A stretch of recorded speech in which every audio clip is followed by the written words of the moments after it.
Welcome to Living in Grace. We're going to get right into it. Our theme is criticism, slander, speaking evil against someone.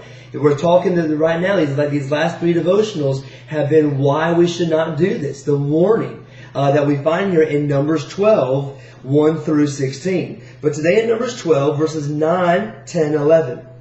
The anger of the Lord burned against them. Isn't that something? We looked at run away from complaining. God's anger burned against them. We looked at run away from coveting. God's anger burned against them. Numbers 12 now, run away from criticism and slander. And again, God's anger burned against them.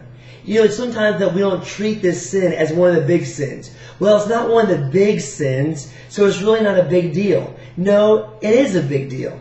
Matter of fact, God hates it. God doesn't like it whatsoever. Well, this is the kind of sin, though, we sweep under the carpet. Oh, but it's not one of the big sins, so don't really worry about it. No, this is sin that we should worry about. This is sin that we can get so easily sucked into and caught into, and the result was this. God's angry in Numbers 12, verse 10. When the cloud lifted from above the tent, there stood Miriam, leprous, a skin disease like snow. Aaron turned toward her and saw that she had leprosy. And he said to Moses, "Please, my Lord, do not hold against us the sin," he calls it sin, "we have so foolishly committed." Stop there. Listen, the Lord brings discipline when we slander and speak evil and criticize others. Now, it may not come just like this. It may come in different ways. I'm not sure how the Lord's going to do it. God decides that. But the warning is this, that yes, criticism and slander and speaking evil against someone, it's sin.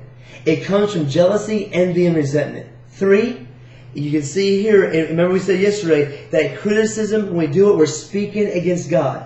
4, God brings discipline. Be very cautious, Christian, not to speak slanderous and evil against someone. I don't care if it's a believer or a non-believer. You know what's amazing? A lot of times with ministry, that you hear people that are speaking evil against other pastors or preachers or ministries because they're growing, because they're success. Come on, Christian, watch yourself. Watch your mouth. And including myself.